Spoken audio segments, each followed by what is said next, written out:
प्रश्न 1। फ्रांस के राष्ट्रपति कौन हैं जिन्होंने जनवरी 2024 में जयपुर भ्रमण किया? अ. इमैनुएल मैक्रों, ब. गैब्रियल अटल, स. फ्रेंकोइस ओलांद, द. Marine Le pen.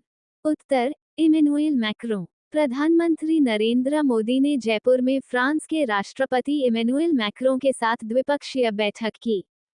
Shri Macron अपनी 2 दिवसीय भारत यात्रा पर जयपुर पहुंचे।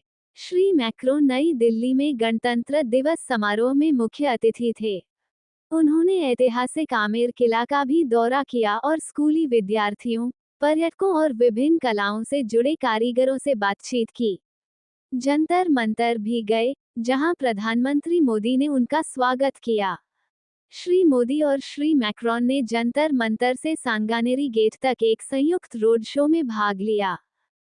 प्रश्न 2। जनवरी 2024 में आर्द्रभूमि पर रामसर कन्वेंशन के अंतर्गत वेटलैंड सिटी प्रमाणन के लिए भारत से 3 नामांकन प्रस्तुत किए गए। इनमें राजस्थान के किस शहर का प्रस्ताव शामिल है? अ. भरतपुर, ब. बांसवाड़ा, स. झालावाड़, द. उदयपुर।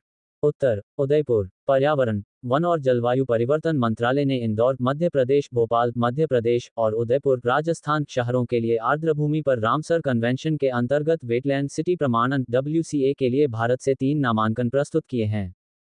उदयपुर, राजस्थान में स्थित ये शहर 5 प्रमुख आर्द्रभूमियों से घिरा हुआ है, अर्थात पिछोला, फतेह सागर, रंग सागर, स्वरूप सागर और दूध तलाई। ये आर्द्रभूमि शहर की संस्कृति और पहचान का एक अभिन्न अंग है, शहर के सूक्ष्म जलवायु को बनाए रखने में मदद करते हैं और चरम घटनाओं से सुरक्षा प्रदान करते हैं। प्रश्न 3। निम्नलिखित में से किस राज्य ने हाल ही में जनवरी 2024 में संशोधित PKCERCP लिंक परियोजना के कार्यान्वयन के लिए जल शक्ति मंत्रालय मोजेस के साथ एक समझौता ज्ञापन पर हस्ताक्षर किए हैं? अ. राजस्थान, ब. मध्य प्रदेश, स. महाराष्ट्र, द. 1 और 2 दोनों। उत्तर: 1 और 2 दोनों। हाल ही में राजस्थान और मध्य प्रदेश सरकारों ने संशोधित पारबती कालीसिंध चंबल पूर्वी राजस्थान नहर परियोजना ERCP के लिए एक समझौता ज्ञापन माओ पर हस्ताक्षर किए।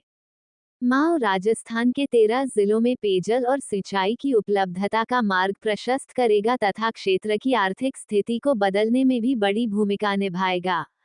पूर्वी राजस्थान नहर परियोजना ERCP एक महत्वाकांक्षी पेयजल और सिंचाई जल परियोजना की घोषणा राज्य सरकार द्वारा राज्य बजट 2017-18 में पूर्वी राजस्थान के 13 जिलों में पीने तथा सिंचाई के जल की समस्या के स्थायी समाधान के रूप में की गई थी।